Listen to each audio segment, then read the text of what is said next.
Amoudbet. On va reprendre ce qu'on a vu le sujet d'hier. Marloquet Rabbi Meir Chachamim, une personne qui s'est engagée, des protagonistes qui se sont engagés et qui ont accepté de se faire juger par une personne qui est inapte à juger, comme par exemple un proche, le père de l'un d'entre eux, ou bien ils ne sont pas compétents, etc. Mais ils ont accepté, ils se sont engagés. Et on a parlé en long et en large, cette notion d'engagement, qu'on va voir ici encore de nouvelles précisions. Hier on a parlé de Kinyan, l'Agma va parler de Gmardin, on y arrive tout de suite. En tout cas, la question est de savoir, une personne qui s'est engagée, peut-il faire marche arrière, oui ou non? Marloquet. Rabbi Meir dit, tu t'es engagé, eh ben, à pêcher à Sar ou à pêcher Itir, c'est pas le terme approprié, mais autant tu t'es engagé, autant tu te désengages. C'est pas parce que ton engagement n'engage pas en réalité, c'est ce que ça veut dire. L'engagement n'est pas formel, l'engagement te permet de faire marche arrière. Chachamim disent, tu t'es engagé, c'est fini, on est bon, c'est ça le sujet.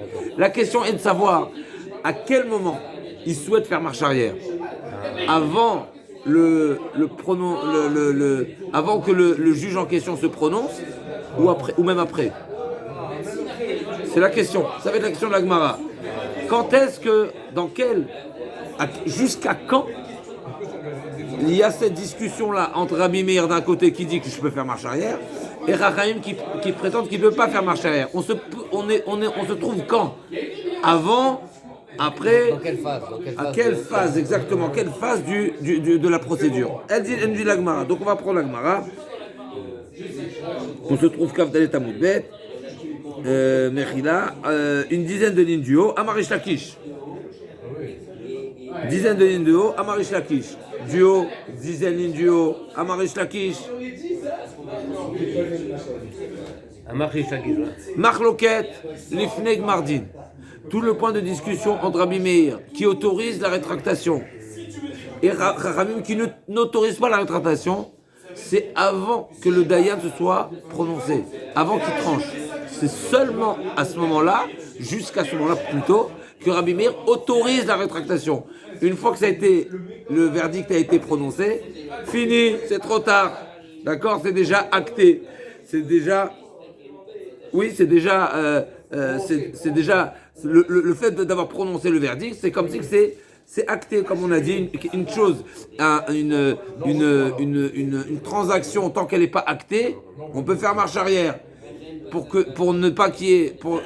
Qu'est-ce qui fera le non-retour? Qu'est-ce qui causera le non-retour? Le non-retour est dépendant d'un kinyan. Là aussi, le Beddin, quand il se prononce, même si le Beddin n'a pas le statut de Beddin, mais ils se sont engagés d'accepter ce qui va être prononcé. Il s'est prononcé, c'est fini.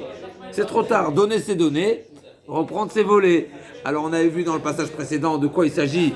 Est-ce qu'on parle d'une personne qui a été condamnée à donner, ou bien une personne qui a été condamnée à ne pas, qui a perdu le droit, ça veut dire la justice, ne reconnaît pas son droit de réclamer, donc c'est une mechila, ça c'était le sujet d'hier. Aujourd'hui on parle, quel est Bichlal, dans quelle étape de la procédure nous trouvons. Rish Lakish dit, tout le point de Marloquet c'est avant le verdict. Après le verdict, tout le monde est d'accord que c'est irréversible. Donc, Rish Lakish, Marloquet, Difnei Gmardin, Aval Achar Gmardin, Divrei Akol, En Yachol Arzorbo, même Rabbi Meir est d'accord qu'une fois le verdict prononcé, il n'y a pas de retour possible. Mais Rabbi Yochanan Amar, Rabbi Yochanan ne dit pas du tout. Les Achar Gmardin Marloquet, même une fois que le verdict a été prononcé, même dans ce cas-là, Rabbi Meir dit, il peut faire marche arrière. Et sur ça, l'Agma demande, ok, toi tu me dis que tout le monde est d'accord, même Rabbi Meir, dit que même après le verdict, il peut faire marche arrière. Qu'est-ce qui se passe avant le verdict? Est-ce que la Rabbanan sont d'accord? C'est l'inverse, d'accord? Rabbanan qui disent que je ne peux pas faire marche arrière. Est-ce que c'est seulement après le verdict ou même avant le verdict? Donc Rabbi Yochanan a dit qu'on se trouve, la marloquette de Rabbi Yochanan et Rish Lakish se trouve, de Rabbi Meir et Chachamim se trouve après que le verdict soit prononcé, que la Rabbanan dit il ne peut pas faire marche arrière, et Rabbi Meir dit il peut faire marche arrière. Qu'est-ce qui se passe avant que le verdict soit prononcé? Est-ce que là aussi Rabbanan pense qu'il ne peut pas faire marche arrière? À nouveau, la Gemara va prouver à partir de Rava, comme dans la Gemara précédente, La Gemara dit, ben, où la Harmadin Machloket, Aval Lifne Gmardin, Divra Kol Yachol Arzorbo, au Dilma, Ben Bezou Machloket, la Machloket, elle est aussi bien avant que le Bedin soit prononcé et que après la prononciation du verdict, c'est-à-dire que Chachamim, quand ils disent que l'engagement est irréversible, il est sans équivoque, sans rétractation possible, c'est même avant que ce soit prononcé, et Zlagma va répondre, Tashma d'Amarava, on a une solution à cette problématique à partir d'une citation de Rava qui a dit quoi? D'Amarava, Kibel Alav Karov Pasoul. Rava nous enseigne une personne qui s'est engagée, qui a accepté de se faire juger par un proche, donc que ce soit le proche de l'un protagoniste ou du deuxième. Lifne Gmardin, Yachol Arzorbo. Leachar Gmardin, En Yachol Arzorbo. Rava nous a dit explicitement, avant que le Dayan en question, celui qui a pris le statut de Dayan, parce que c'est pas un Dayan forcément, puisqu'il est un proche, avant qu'il soit prononcé, d'après on peut faire marche arrière, après qu'il soit prononcé, on ne peut pas faire marche arrière. Mais on ne sait pas, ça c'est Rava qui parle. Nous on a un problème, nous on cherche à savoir, ça c'est Rava qui parle, Rava c'est un Mora. Nous on cherche à savoir qu'est-ce que Rabbi Meir Rahim pense. Donc peut-être que lui il a un autre avis, peut-être il a une autre source. Il va contre Pas contre, peut-être qu'il y a une autre source. D'accord, donc la Gemara veut prouver, effectivement, comme tu dis. Celui qui a dit le premier, il peut avoir avant il peut changer d'avis. Avant le Gmardin, il peut changer d'avis. Donc a priori, la Gemara veut prouver ici que si tu me dis qu'après le Gmardin, il ne veut pas faire marche arrière, donc on va prouver tout de suite que toute la marloquette, elle est après le Gmardin. C'est seulement après le verdict qu'il y a une marloquette, où Chachamim disent qu'il ne veut pas faire marche arrière, mais avant que le verdict soit prononcé, même Chachamim sont d'accord, il peut faire marche arrière. Comme Rabbi Yochanan. Yamad Shamalei Achar Gmardin Machloket, Aval Lifnei Gmardin Divra Kol Yachol Arzorbo, Rava Damar Ki Rabbi Yochanan, V'Adibade Rabanan. Et là, Yamad Ben Bezou Machloket, Rava Damar Keman. La Gemara dit, on est forcé de dire que Rava, il pense comme Rabbi Yochanan qui a dit que la Machloket entre Rabbi Meir et Chachamim n'est appliquée seulement après le verdict. Et Rava a été posé comme Rabbanan. Et avant le verdict, effectivement, d'après Rabbanan, il peut faire marche arrière. Et donc il n'y a pas de marloquette. Tout le monde est d'accord qu'avant que le verdict soit prononcé, tout le monde est d'accord qu'il peut faire marche arrière de son engagement. Et là, Shmamina, la Harmadi marloquette, Shmamina, d'accord. Shalach le Rav Nachman, Barav le Rav Friza, Barav le Rav Nachman, Bar Yaakov, il amdenu Rabbeinu. C'est une question qui a été posée. Lifnei Gmardin marloquette, ou leachar Gmardin marloquette. À ce sujet-là, donc c'est une question qui a été envoyée à Rav Nachman Bar Yaakov. Est-ce que la discussion entre Rabbi Meir et Chachamim est avant que le verdict soit prononcé ou après? Il leur a répondu quoi? Ve'alacha kedivremi. Donc il y a deux questions ici. Premièrement, dans quel cas ils discutent? Deuxièmement, quelle est la décision halachique? Même si c'est un petit peu intéressant, parce qu'à priori c'est une évidence que la halacha elle est comme Chachamim face à Rabbi Meir qui est tout seul, n'est-ce pas? Mais malgré tout, la question a été posée parce que des fois, on a dit souvent, des fois Rabbi Meir n'est pas tout seul, et des fois Chachamim, ça ne veut pas dire forcément que c'est un pluriel. Même si habituellement Rabbanan c'est un pluriel, mais pas forcément. Des fois c'est man Chachamim, la Gemara a dit c'est un avis isolé. En tout cas, la question elle est posée ici. Donc la marloquette elle est avant Gmardin ou après Gmardin. Qu'est-ce qu'il leur a répondu à Rav Nachman Bar Yaakov? Marloquette, est-ce que vous êtes avec moi? Shalach leachar Gmardin marloquette. Donc la marloquette, le point de désaccord entre Rabbi Meir et Chachamim, c'est seulement après que le verdict soit prononcé. C'est seulement dans ce cas-là que Rabbanan disent qu'il ne peut pas faire marche arrière. Ve'alacha kedivrei Chachamim. Et là, effectivement, on retient comme Chachamim qu'après le verdict, il ne peut pas faire marche arrière. Rav Ashi Amar, Achi Shalach le. Rabbi Meir dit qu'il peut faire marche arrière. Ça c'est d'après Resh Lakish. Eux ils pensent que non, la marloquette c'est après le verdict. Et Rabbi Meir dit que même après le verdict, il peut faire marche arrière. Mais on ne retient pas la position de Rabbi Meir. Donc on avait deux avis. Voilà. Donc on a deux avis. Quelle est la marloquette entre Rabbi Meir et Chachamim? Rav Ashi Amar Reshalach le be'eten lecha marloquette d'après Rav Ashi, c'est pas ça la question qui a été posée. La question qui a été posée à Rav Nachman Bar Yaakov, c'est une autre question, Bichlal. à savoir le sujet qu'on avait parlé dans la page précédente.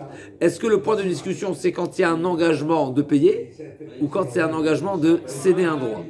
On avait dit qu'il y a une différence. Un engagement de payer est plus simple à faire marche arrière qu'un engagement de céder un droit. Pourquoi? Parce que de payer, tant que j'ai pas payé, il n'y a rien qui s'est réalisé, qui s'est concrétisé. Par contre, quand je renonce à un droit, une fois que j'ai renoncé, ça y est, je ne le possède plus. C'est déjà chez l'autre. Ça se trouve, admettons que vous me réclamez 100, d'accord? Et que vous dites, si mon frère nous juge et qu'il me donne raison, eh bien vous êtes d'accord de céder votre droit de la réclamation. Donc l'argent se trouve chez moi. Donc une fois que vous avez dit, une fois que vous êtes engagé à céder votre droit, moi je possède déjà l'argent. Donc le kinyan il est déjà fait immédiatement. Il n'y a pas de kinyan à faire. Par contre, quand l'engagement c'est de payer, tant que la personne n'a pas déboursé, eh bien il n'y a rien qui s'est réalisé. Donc la rétractation elle est plus simple puisque tant que c'est pas acté, parce qu'encore une fois il n'y a pas eu cette donation, cette passation de droit, eh ben on est encore dans un manque de kinyan.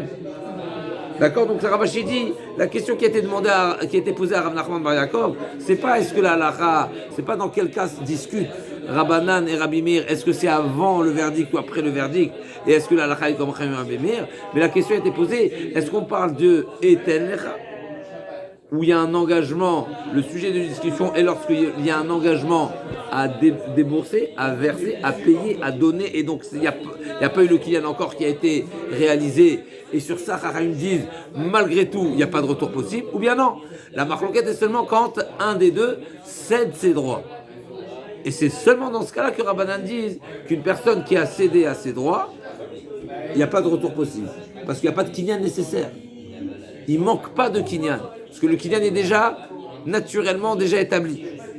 Donc, Ravashi Amar, Richel Achle, Beten Lecha Machloket, Bemachol Lecha Machloket, ou Bemachol Lecha Machloket, Valachak Diva, Michel Achleu, Beten Lecha Machloket. Le chidouche est, même s'il y a un engagement à payer, même dans ce cas-là, Rabbanan disent, il n'y a pas de retour possible. Valachak Diva, Michel Achle, Beten Lecha Machloket, Valachak Diva Chachamim. Donc, Chachamim pense qu'un engagement à payer est un engagement irréversible.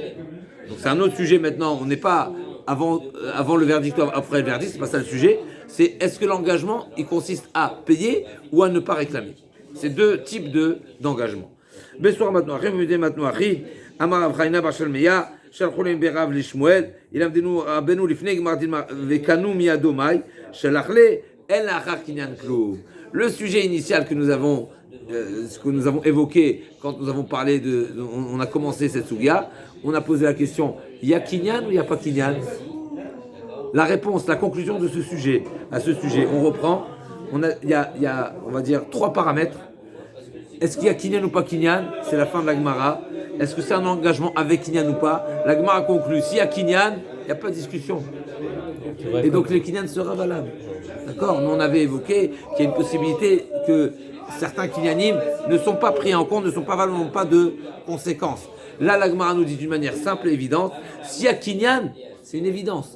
Que ce soit avant Gmardin, après Gmardin, dans tous les cas, kinyan c'est kinyan. D'accord? Donc si l'engagement est acté, le kinyan prend effet. La question est s'il n'y a pas de kinyan, on a dit, est-ce qu'on se trouve avant le verdict ou après le verdict? Est-ce que l'engagement c'est de payer ou de renoncer à une réclamation? Donc on a ces deux sujets. La Gemara a conclu que la marloquette est après la Harmadin marloquette. Donc c'est seulement une fois que le verdict a été prononcé qu'il n'y a pas de retour possible. Et en plus de ça, Be'eten Lecha, même si l'engagement est de débourser. Donc il s'est engagé, l'un des deux protagonistes s'est engagé, il a accepté de se faire juger par un proche, et au cas où il se faisait condamner, il payerait. Donc c'est Eten Lecha, je payerai. Après le verdict, il ne peut pas faire marche arrière, même s'il n'y a pas eu de kinyan sur l'engagement. S'il y a eu kinyan sur l'engagement, c'est-à-dire c'est avant de se faire juger, on a fait kinyan, soudar ou autre, qui nous engage à ne pas faire marche arrière de notre engagement, eh ben c'est une évidence qu'il n'y a pas de retour possible, même avant le verdict. D'accord? On est bon? Mishnah suivante, de l'absoulé. Une petite pépite de Tosfot. Tosfot nous ramène une Gemara. Est-ce que c'est seulement après le Gmardin qui ne peut pas faire marche arrière ou même avant le Gmardin?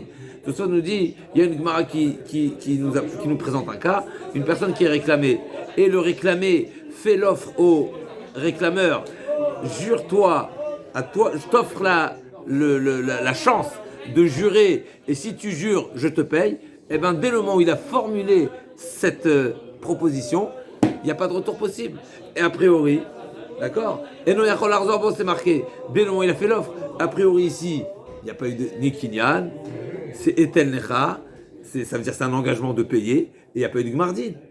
Et alors que d'après Rabbanan, on est en train de dire, c'est complètement similaire, de même qu'une personne s'engage à se faire juger par un proche, là aussi il s'est engagé, il a été avenant envers le réclameur, et il lui a offert une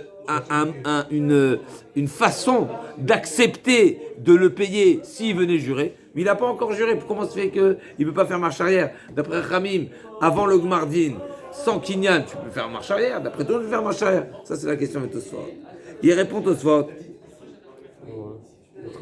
qu'effectivement, c'est seulement après avoir juré qu'il ne pourra pas faire marche arrière. C'est-à-dire, on reprend l'histoire. Donc Réhouven réclame à Shimon quoi que ce soit, un bien, soit qu'il est en prétendant qu'il lui a volé, qu'il lui a déposé, qu'il lui doit parce qu'il a endommagé. N'importe quelle réclamation, ça ne change pas. C'est pas ça le point du sujet. Et le réclamé, il répond, si tu veux, je suis prêt à te payer si tu jures. C'était l'offre qu'il lui a faite le réclamé. C'est marqué dans la Gemara, Eno yachol lahzor bo. Il ne peut pas faire marche arrière. Non. Est-ce qu'il a juré ou il n'a pas juré? Le sens simple de la Gemara, non, je n'ai pas dit qu'il a juré. Je t'offre le droit, je t'offre. Non, tu n'entends pas la fin de la phrase, mais Yoshua, Slicha, il lui a dit, les mots de la Gemara, c'est comme ça. Je comprends pas. J'ai pas raison, je lis les textes. Je lis le texte, Yoshua. Un texte, Tosfot. Tosfot nous amène la Gemara. Tosfot répond à sa question, que Rabbeinu Tam a une autre version de cette Gemara, et c'est seulement une fois qu'il a juré, il rajoute, c'est-à-dire même s'il a juré, il s'est empressé de jurer, et il a sauté sur l'offre rapidement, et bien une fois qu'il aura juré, il n'y aura plus de marche arrière possible. C'est ça le chidouche de la Gemara, et qui est en phase avec notre Gemara. C'est-à-dire, de même que notre Gemara a conclu ici, que Rabbanan pense qu'après le Gmardin, il n'y a pas de retour possible, pareil là-bas, dans cette Gemara qui parle de celui qui a fait une offre au protagoniste, il lui a dit « jure et je te paierai ». Dès le moment où il a juré seulement, il ne pourra pas faire marche arrière. Mais effectivement, avant d'avoir juré, il pourra faire marche arrière. Donc tout le chidouche de Tosfot et tout ce qui a basculé entre la question et la réponse, c'est que le sens premier de la Gemara, c'est qu'il ne peut plus faire marche arrière même avant d'avoir juré. Donc Tosfot pose la question, Tosfot répond, il faudra rajouter là-bas dans la Gemara, selon la version de Rabbeinu Tam, c'est Rabbeinu Tam. C'est le petit-fils de Rashi, n'est-ce pas? Petit-fils de Rashi. La Mishnah va nous citer tous ceux qui sont invalides à témoigner, à juger, on va voir. Et bien sûr, c'est pas tous ceux qui sont psoulim, mais c'est ceux qui sont invalides midé Rabbanan. Ça veut dire que Chachamim ont rajouté, après on va voir dans la Gemara, Machloket Abaye Verava, puisque dans la Gemara, dans la Torah c'est marqué explicitement Atachet Yadcha im Rasha liot et Hamas. Donc dans la Torah c'est marqué ne tends pas la main, littéralement, Altachet Yadcha, ne tends pas la main à un rachat pour témoigner, donc ne fais pas pair avec un rachat. Et la Gemara va définir qu'est-ce rachat. D'accord, c'est important. On en a parlé dimanche dans le Shiur Teilim, c'est quoi le rachat quand on parle de Esav et de Amalek, etc. Là, on va arriver à une autre définition. Là, on est dans une définition halachique. On n'est pas seulement dans une idée, dans une idéologie, mais on parle dans une halakha. Qu'est-ce qui va le définir? Qu'est-ce qui va définir la personne rachat qui l'invalide à témoigner? Donc, il y a la définition de Torah Et est-ce que Chachamim ont élargi l'invalidité des différents témoins ou différents juges? On va voir tout de suite. Donc, Elou Absulim, le premier qui est mentionné, c'est Mesachek Bekouvia. C'est Mesachek Bekouvia, il joue avec les cubes, avec les dés, les osselets, les jeux de cartes, tous les jeux qui sont avec de l'argent. On va voir tout de suite dans la Gemara. Il y a deux explications pourquoi quelqu'un qui joue, il est invalide. Ou bien parce que le jeu est interdit. Pourquoi? De jouer sur de l'argent, c'est interdit. Parce que le pari n'engage pas. On disait tout à l'heure. C'est-à-dire une personne qui s'engage à payer au cas où il perd la partie, c'est pas un engagement qui est sincère.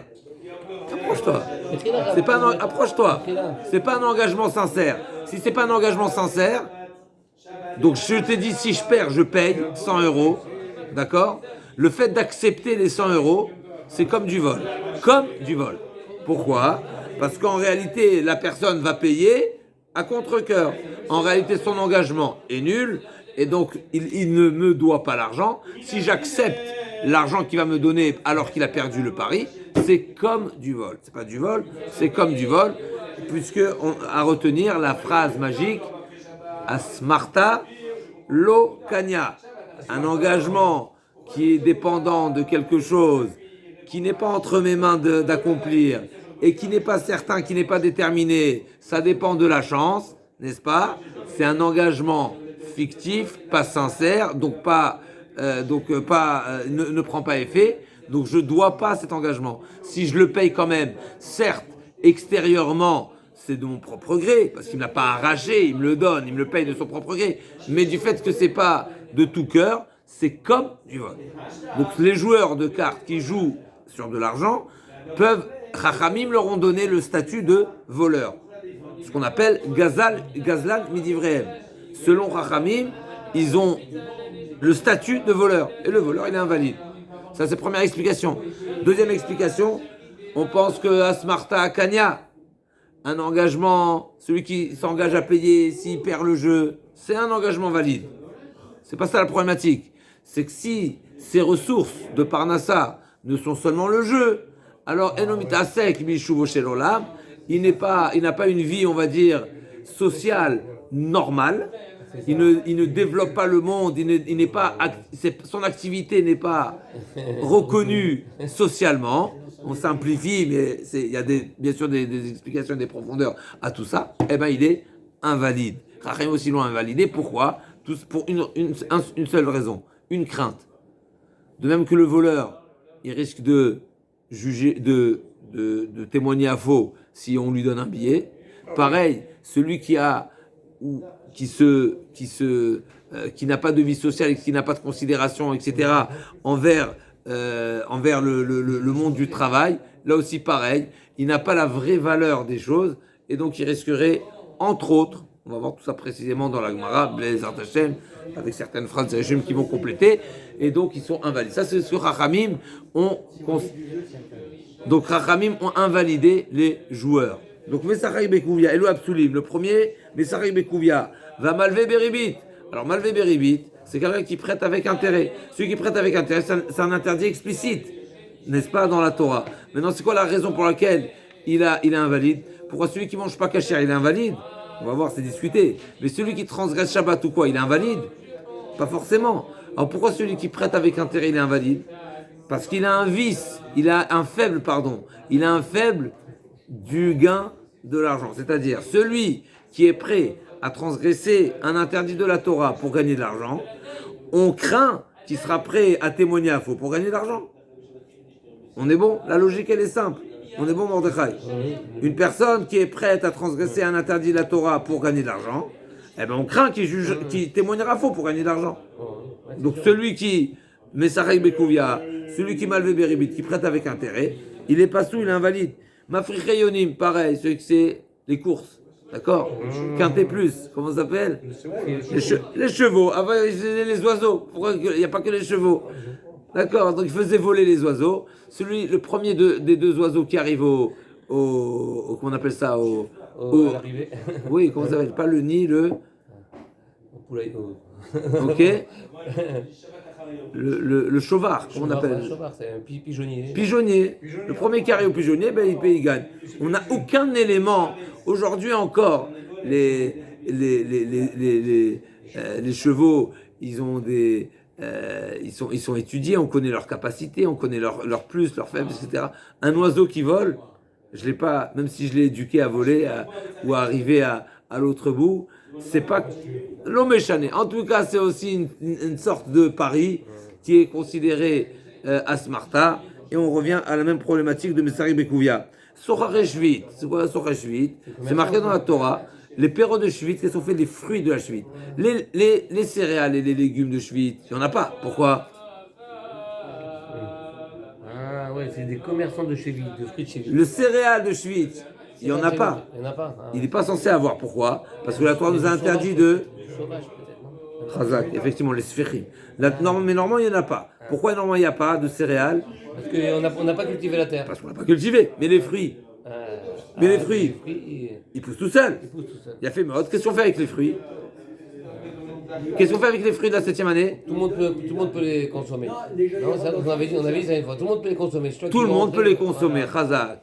Donc la Torah dit, les fruits de la 7e année, lachem, leochla, seront libres à la consommation de tous.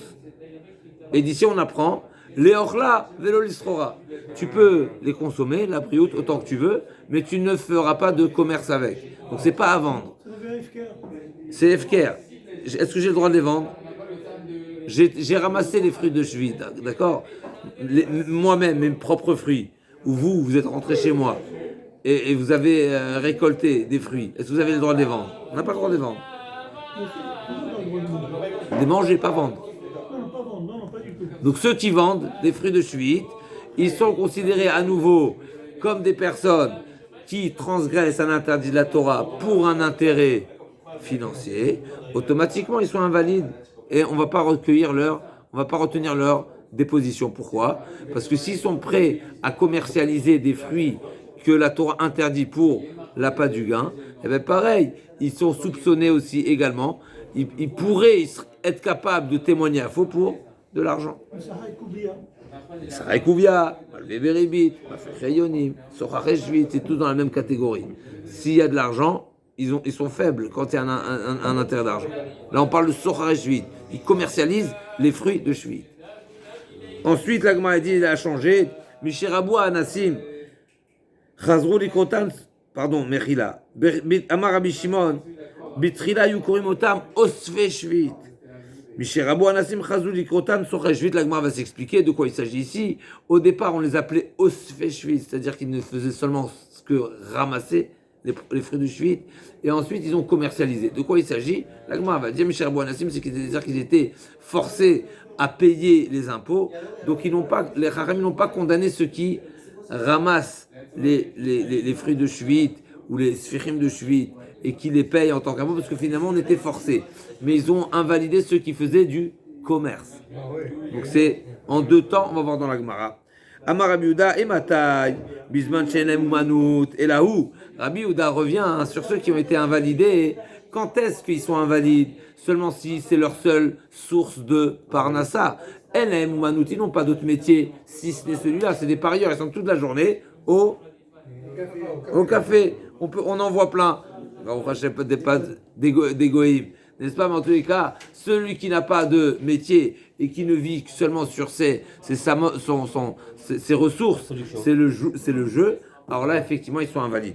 Bismat aval les manout chez le houk chérim. S'ils ont un métier, pardon, c'est pas le sujet.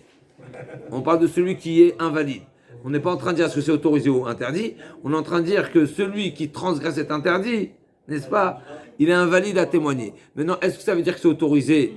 Ça, c'est une autre question et c'est discuté. Mais Sarah Bekouvia, c'est pas le sujet. Mais Sarah Bekouvia, effectivement, certains disent qu'aujourd'hui, parce que qu'on va voir tout le Messarek Bekouvia, c'est qu'en réalité, on a dit c'est quoi la règle? C'est que ton engagement n'engage pas. Et donc, je dois pas. Et donc, si tu acceptes, c'est du vol. D'accord? Donc, moi, je me suis engagé, si j'ai perdu, à donner 100 euros. J'ai perdu, tu me dis, je te dois 100 euros. En réalité, d'après la Torah, je dois rien. Parce que c'est un engagement fictif. Et donc, si tu les acceptes, même si je te les donne volontairement, en réalité, je les donne à contre-cœur. Et donc, c'est comme du vol. On est bon? Les postes qui me disent concernant aujourd'hui, par exemple, le loto, etc., le ticket de loto, comme on va voir dans la Gemara, on va simplifier avant de parler de la lacha psuka d'aujourd'hui, ce que les postes qui me disent, c'est parce que c'est discuté.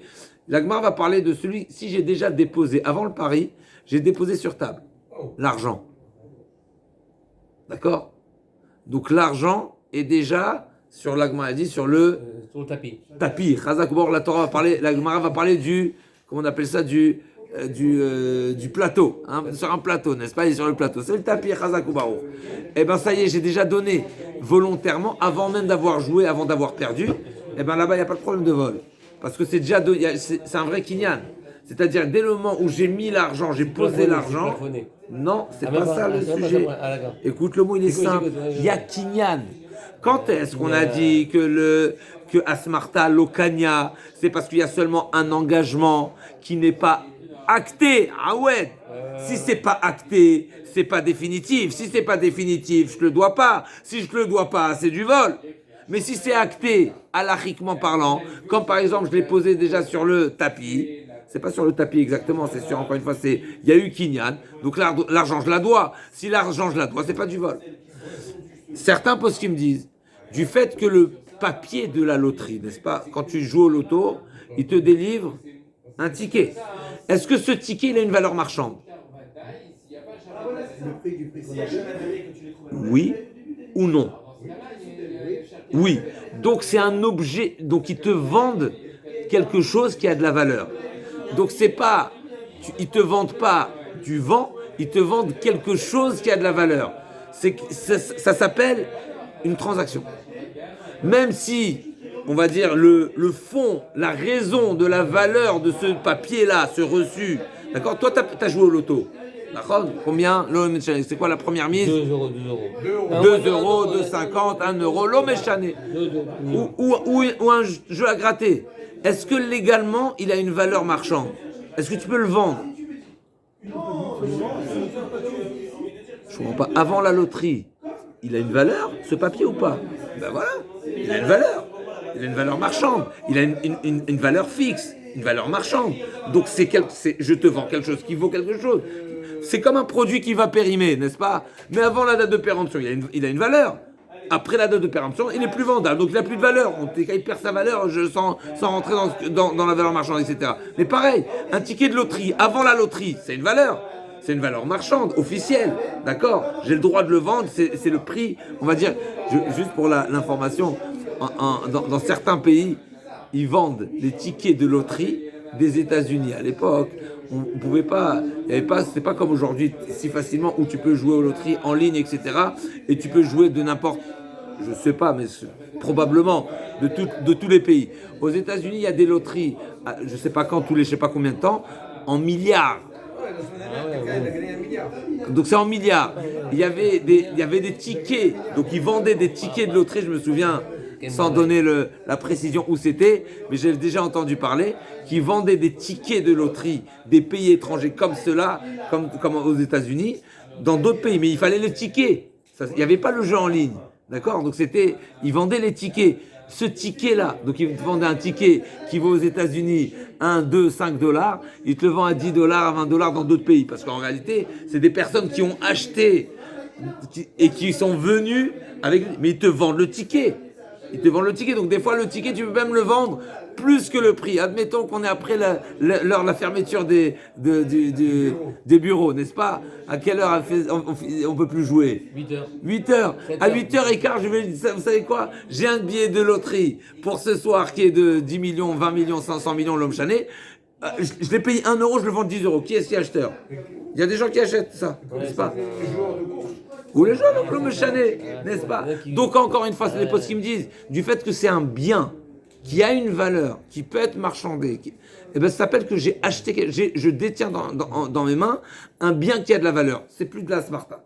D'accord? Mais sans rentrer encore une fois, c'est un sujet qui est compliqué. C'était pour répondre à ta question, est-ce qu'on a le droit de jouer au loto ou pas? Donc certains disent que du fait que je détiens un bien, ça s'appelle un commerce. Comme toute chose, c'est un commerce. Ah, bientôt, il vaudra rien. Après l'heure de la loterie, et si les numéros sont pas gagnants, ça vaudra rien.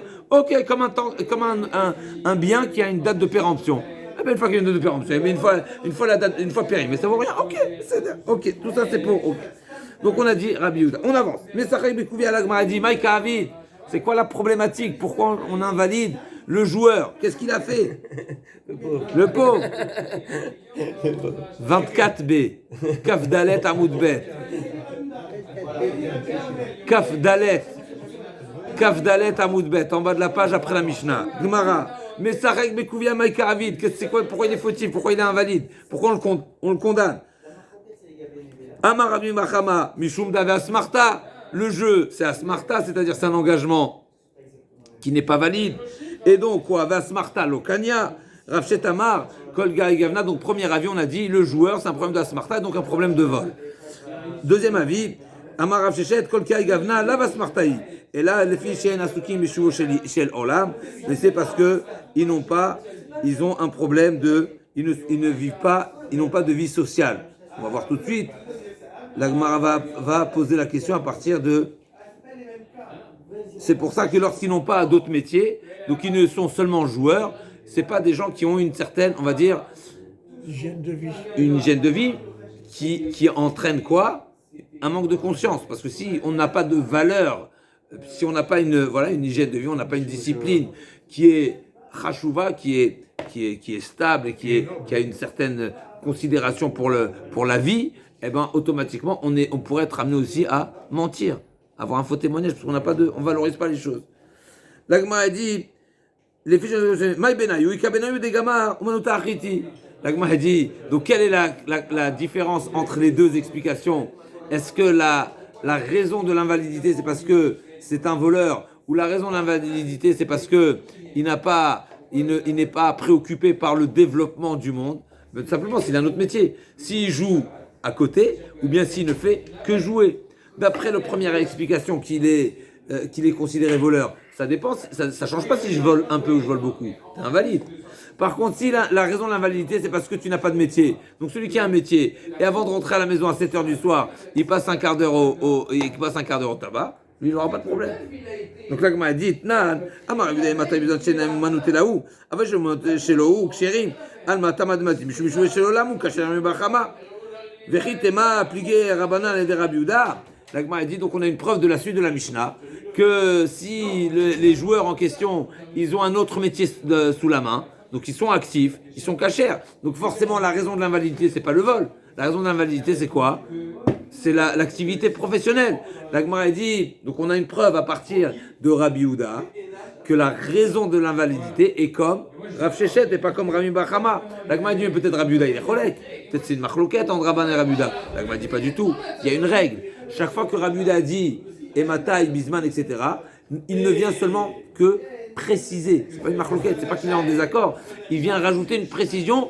Dans quel cas Rabbanan ont parlé. Donc là, Rabbi Yehuda qui a dit Ematai, c'est seulement une précision, il n'y a pas deux avis. L'Agma a dit vérité, m'a pas plié à les Rabbanan et Rabbi Yehuda, ma Rabbi Shua ben Levi, comme Shama Rabbi Yehuda, Ematai Ubame, et Noël à l'Efaresh Verchami, Rabbi Yochanan Amar, Ematai l'Efaresh ou Amenachlok, ou Découlal, ma Ematai l'Efaresh ou.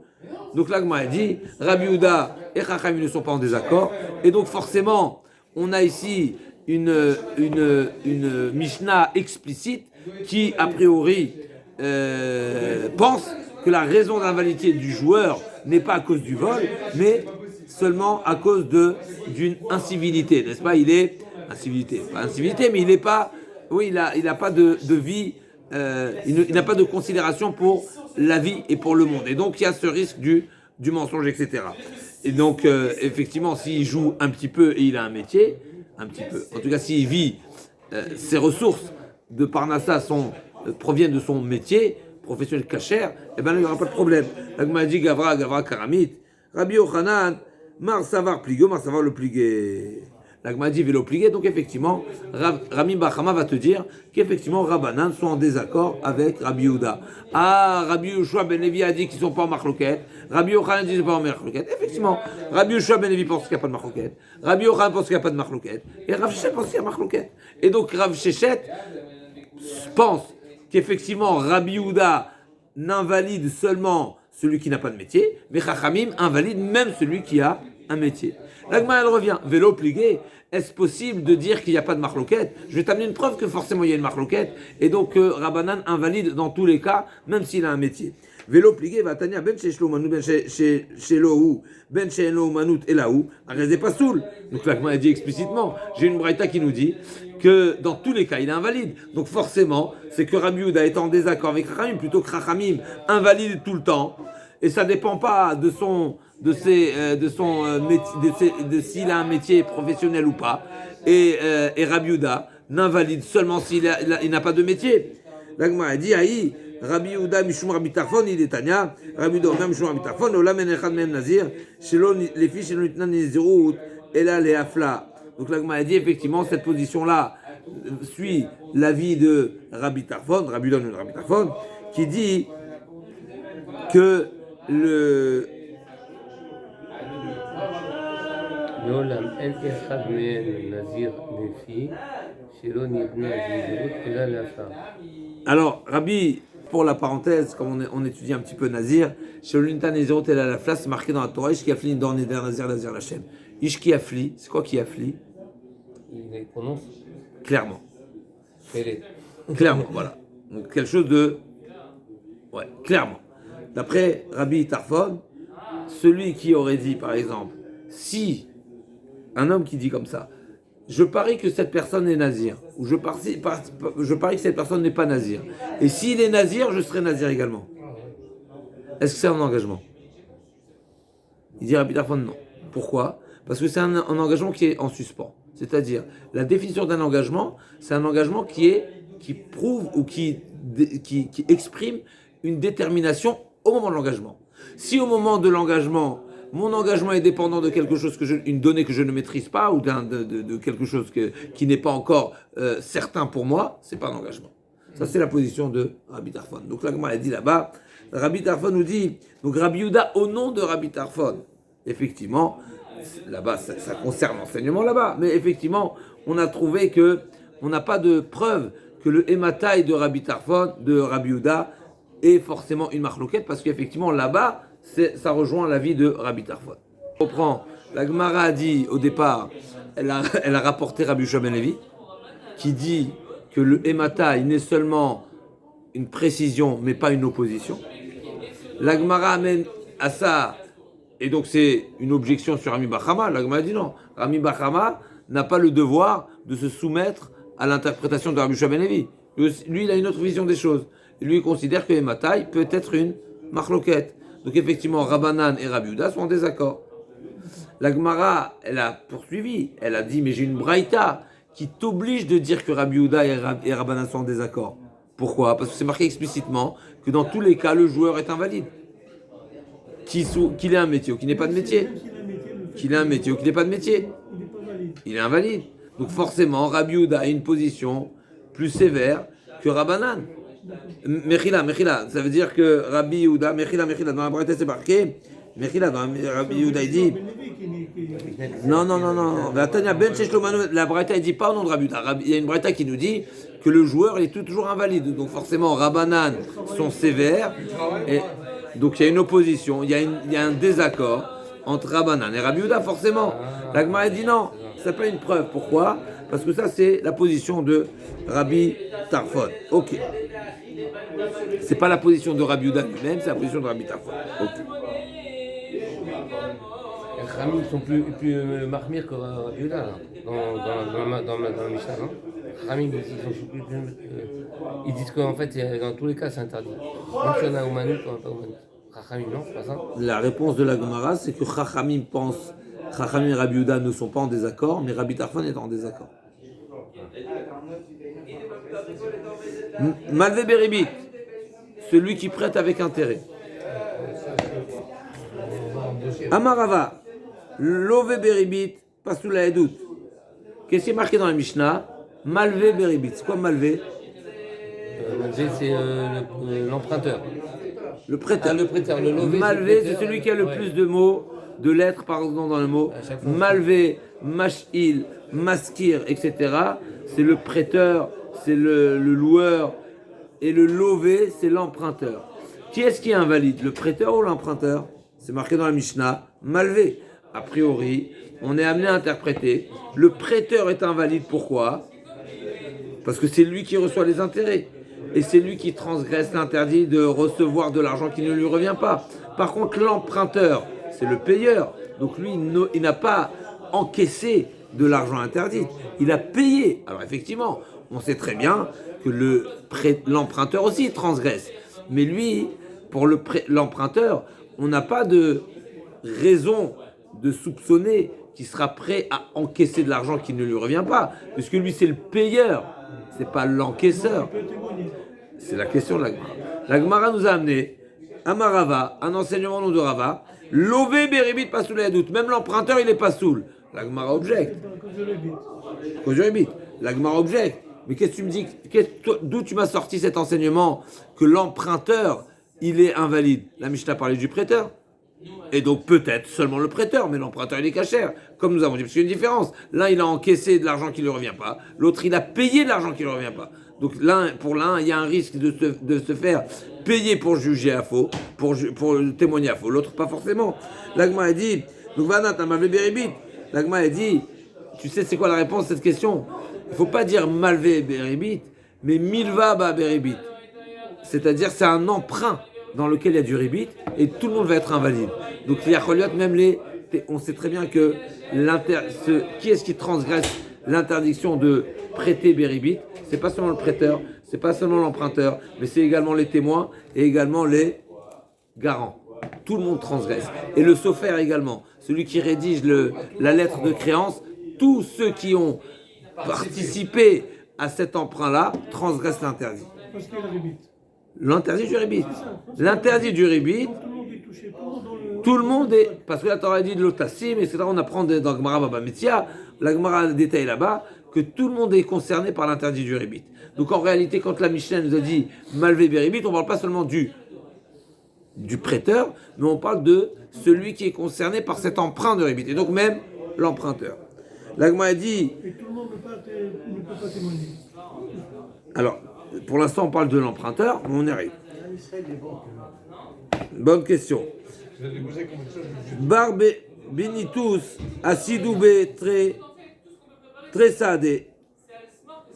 Benitus, le fils de Benita. Ben Benitus. Bar Benitus, Asidou Alebetré. Il y a deux témoins qui l'ont accusé d'avoir eu une affaire de rébit. Très sadé, les deux témoins. Qu'est-ce qu'ils ont dit les deux témoins? Khadamar, l'un des deux témoins a dit Kame Didi Ozif Beribita. Le premier témoin a dit quoi?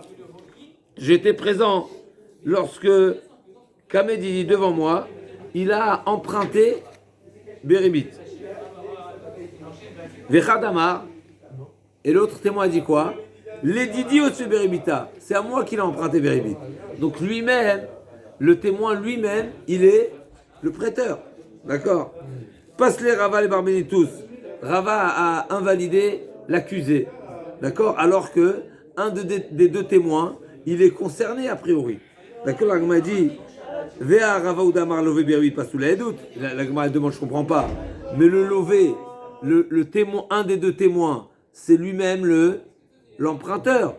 Donc si c'est lui-même l'emprunteur, on a dit tout à l'heure le prêteur, non, l'emprunteur. Donc l'emprunteur, dans l'histoire, le Bar Benitus, c'est lui-même le prêteur. Et l'accusateur, le témoin accusateur, il est qui? Il est l'emprunteur. Mais l'emprunteur n'est pas caché, il peut pas être témoin. Donc comment l'emprunteur peut témoigner qu'il lui a prêté Beribit? L'Agma a dit, va vers les rachats, la Torah Amra tachet rachat, et Rava l'étamé d'amarava, Adam quand on va dire l'atzmo, ven Adam esimatzmo rachat. Écoutez la finesse ici. Rava nous dit, ce fameux témoin, il a dit quoi? Monsieur Tartampion m'a prêté de l'argent Beribit. Qu'est-ce que je retiens de cette phrase? Sachant qu'il est interdit d'emprunter Beribit, donc le témoin qui prétend être l'emprunteur avec un ribit à sa charge, eh ben je ne vais retenir que la moitié du témoignage, de la déposition. Pourquoi? Parce qu'un homme n'est pas crédible et ne peut pas s'accuser. Donc de dire j'ai emprunté de l'argent à Réhouven avec du ribit, c'est un interdit. Donc tu te condamnes, tu t'accuses. Celui qui s'accuse, on ne retient pas la partie accusatrice de la déposition. Et donc quand il a dit Réhouven m'a prêté de l'argent à moi, Béribit, je retiens pas la partie de la phrase à moi. Il a prêté Béribit. À qui? Je ne le retiens pas. Ça, sur cette partie-là, tu n'es pas crédible.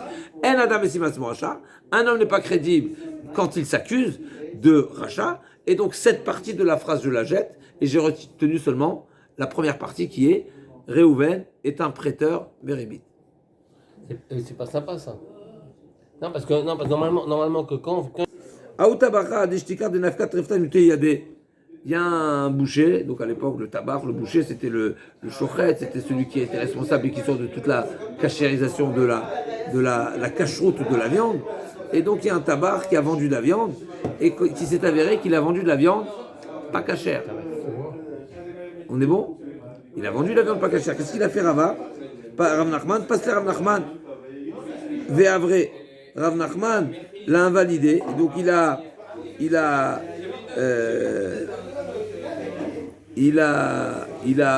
comment on appelle ça? Il a tranché à son sujet qu'il est invalide, qu'il est pas saoul à Edout. Et en plus de ça, il lui a retiré la plaque. N'est-ce pas? Quelqu'un qui s'est fait surprendre à vendre de la viande pas cachère, on le retire sa plaque. S'il ne savait pas, on ne va pas le condamner. Mais ça dépend, est-ce que tu es fautif ou pas fautif. Il savait quel. Azal, Rabbi Mazia, Vetoufré. Donc Rabbi Mazia,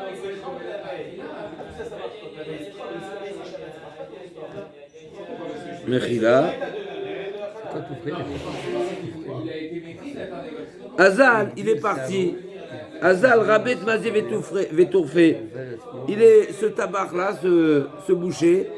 Il s'est laissé pousser en un mot les cheveux, les ongles. Il a fait Nazir alors.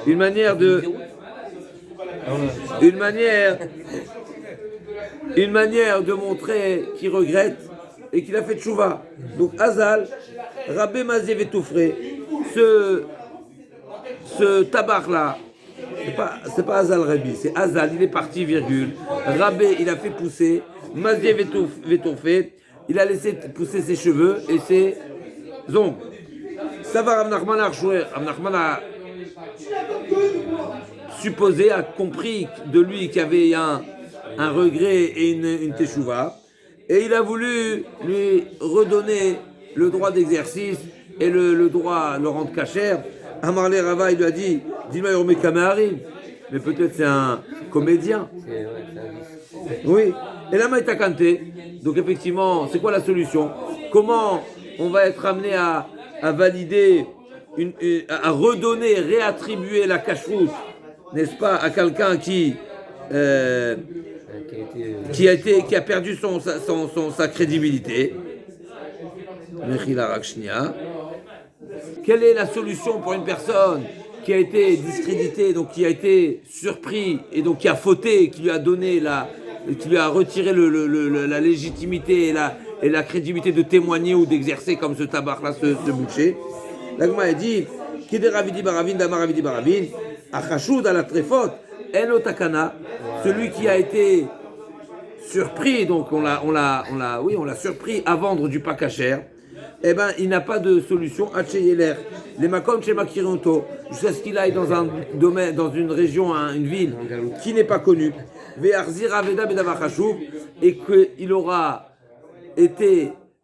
qu'il aura rendu un objet qu'il a trouvé, un objet de grande valeur, à son propriétaire, pour ou bien qu'il déclare de lui-même une grande perte de son propre abattage. Donc une fois il va abattre une bête et il va reconnaître, on va dire, il va déclarer, il va reconnaître que la bête en question, elle était tréfa, et donc c'est perdre une grande. Non, Taratiado, non, mais c'est qu'on l'a, une fois qu'il a, non, Mais d'abord, Khashou Michelo. Donc une fois qu'il aura prouvé qu'il a plus cette sensibilité, ce vice c'est une preuve qu'il aura fait tchouva. C'est une preuve qu'il a fait tchouva. C'est ça la question. La question c'est comment il va nous prouver la tchouva. Laisser pousser les cheveux et les ongles, c'est pas une forme de tchouva. T'es pas encore certain. C'est exactement. Comme il disait le Rav, les cheveux ça pousse tout seul, les ongles ça pousse tout seul. Tu n'as rien montré, tu prouves rien par ça. Ça peut être un déguisement. Effectivement, certains sont plus sincères que ça, mais ça peut être un déguisement. La seule manière d'être certain, c'est que on peut témoigner qu'il n'a plus ce vice et ce faible de perdre de l'argent ou de restituer de l'argent à celui qui l'a perdu. Mafrichayonim, juste encore quelques petites lignes avec une permission. Mafrichayonim, c'est ceux qui font voler les pigeons. C'est quoi, en quoi consiste cette pratique? La Gemara dit Mafrichayonim, itekadme yonach leyon. C'est celui, voilà, c'est les courses. Qu'est-ce qui va arriver en premier au pigeonnier? Rami, achataguma itekadme yonach leyon. Après, Moshe Amar, Ara, Maï Ara, la Gemara dit, Mande Amar itekadme yonach leyon, Maï tamalo Amar Ara. Donc il y a deux explications. C'est ou bien c'est les courses, ou bien c'est une capacité de réunir des pigeons. Donc c'est de les faire venir, d'attirer les pigeons d'ailleurs.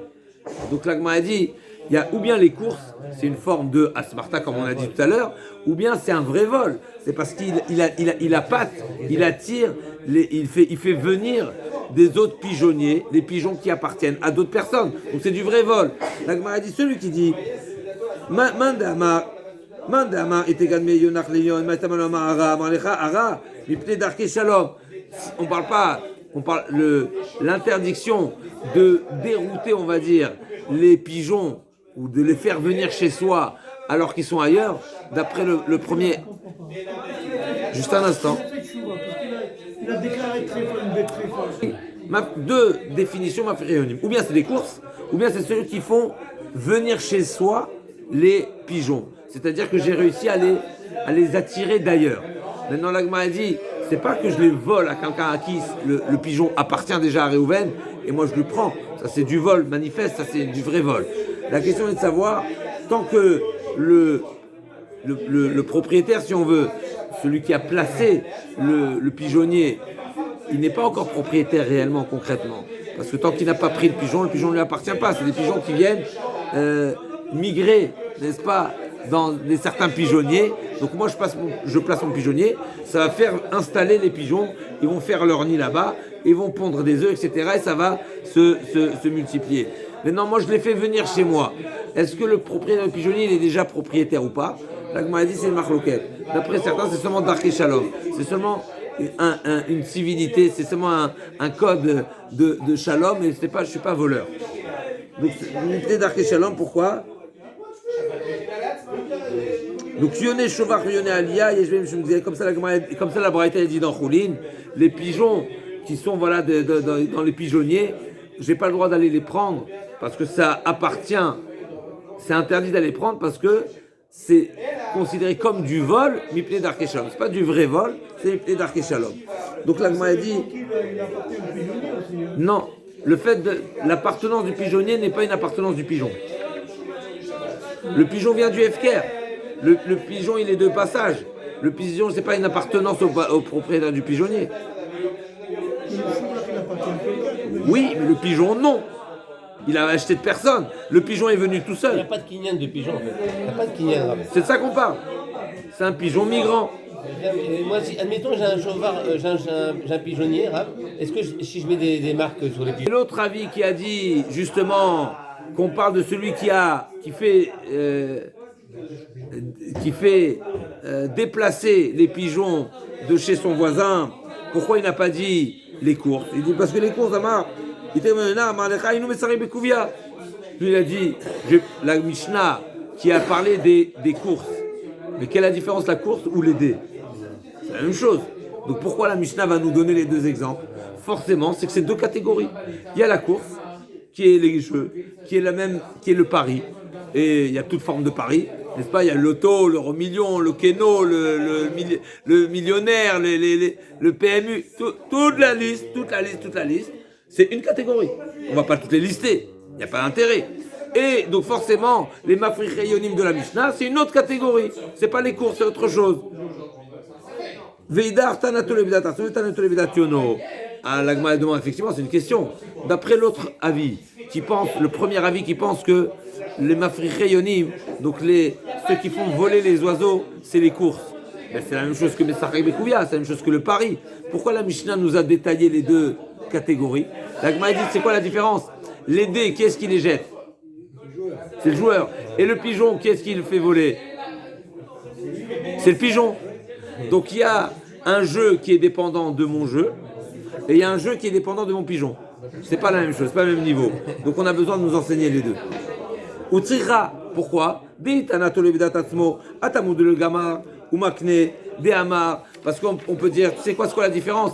Quand c'est la personne qui joue elle-même, il ne fait pas confiance à son jeu. Pourquoi? Parce qu'il veut dire, de même que moi j'ai le savoir-faire, mais le joueur en face de moi aussi a le savoir-faire, n'est-ce pas? Si on est tous les deux à jouer aux échecs, autant moi j'ai des vices, autant moi j'ai des techniques et des comment on appelle ça, des coups, mais l'autre aussi.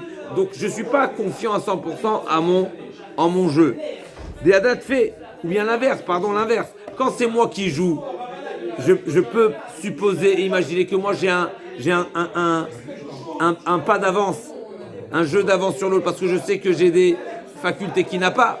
Et donc dans ce cas-là, j'aurais pu penser que je ne suis pas voleur. Kamashmalan, aval tole bedationo et malo. Donc quelqu'un qui...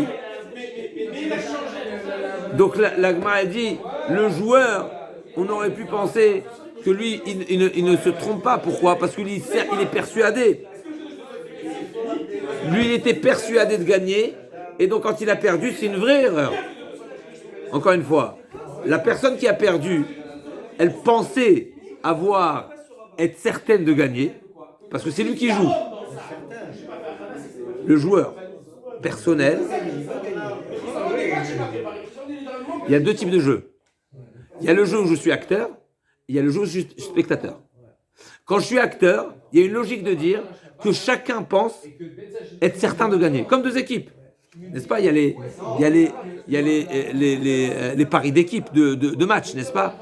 Maintenant, le joueur lui-même qui se parie, il est plus convaincu que le spectateur de gagner. Parce que s'il se parie à lui-même, c'est parce qu'il est certain de savoir qu'il va gagner, n'est-ce pas? Il y a une possibilité comme ça. Par contre, le spectateur, il est dépendant de quelqu'un d'autre. Donc il n'y a pas cette certitude. Donc l'erreur, j'aurais pu dire que c'est pas erreur. Je m'explique. Quand tu sais que c'est pas entre tes mains de réussir ou de ne pas réussir, et quand même t'as parié, ben c'est forcément que tu es prêt à perdre. Donc il n'y a pas d'erreur. Donc si j'avais enseigné seulement le premier cas de la Mishnah qui est le joueur qui joue personnellement, j'aurais pas su forcément que la course des chevaux est également Asmarta Lokania. Pourquoi? Toute la logique de Asmarta Lokania, c'est en réalité tu espérais gagner parce que tu avais sur quoi? T'avais une confiance. T'avais une raison d'être confiant parce que tu penses avoir des capacités, parce que c'est toi l'acteur du jeu. Et donc quand tu as perdu, c'est une vraie erreur parce que tu t'es basé et fondé sur un espoir fondé sur quelque chose. Et donc quand il s'est avéré que tu as perdu, c'est une vraie erreur. Mais quand à la base, tu t'es pas basé sur quelque chose qui est dépendant de toi, mais c'est dépendant de ton pigeon, mais tu sais pertinemment que tu as une chance sur deux de perdre. Parce que tu maîtrises pas ton pigeon. Et donc peut-être que là, quand tu t'es engagé, c'est un engagement, tu savais pertinemment que tu pouvais perdre. Donc c'est pas une erreur. Et donc c'est pas Smarta Lokania. Et donc c'est pas du vol. C'est pour ça que la Mishnah a eu besoin de m'enseigner le deuxième cas également. Dans les mots. Elle m'a dit, dans le premier cas, Utsricha, dit quand je suis joueur, je suis acteur, là je peux considérer que c'est une vraie erreur, parce que je pensais réellement gagner, parce que je pensais avoir un tour de plus, une capacité de plus, une faculté de plus, un savoir-faire de plus. Et donc quand j'ai perdu au final, c'est une vraie erreur. Je me suis trompé. Aval Tolebidationo. Mais s'il a fait dépendre de la capacité de son cheval ou de son pigeon, mais il sait très bien qu'il ne maîtrise pas le cheval. C'est même pas lui le cocher, n'est-ce pas? Le pigeon, il va où il veut. Razak, a plus forte raison le pigeon. Et malo, Rita la Tolebidationo, Dama, Benakshata Yamilta, Vanadalena couché de fait, Aval Tolebidatasmo, et malo, Tzricha. L'agma a dit, deuxième façon de voir les choses, c'est que la course des pigeons, ça dépend de comment je l'éduque et comment je le fais avancer, comment je le secoue, n'est-ce pas? Ils ont comme des claquettes, n'est-ce pas, qui font Ils ont des sifflets aussi, non? tout ce que tu voudras utiliser. C'est seulement les canards pour les chanter. c'est un détail. Tout ça, c'est un détail, effectivement. Ils ont différents moyens de faire voler et avancer et motiver leurs oiseaux et les diriger. Et donc là aussi, on aurait pu dire que il pensait être capable de réussir à le faire voler et il n'a pas réussi. Donc c'est pour ça que c'était nécessaire de dire les deux. Et on se retrouve demain, mes Hachem, on a au milieu de la Souga, mais en tous les cas, à retenir où on se positionne. On est dans la Mishnah qui nous a invalidé Midera Banan, tout type de témoins qui ont ce vice de l'argent. Et donc il y a un risque qui témoigne à faux pour de l'argent.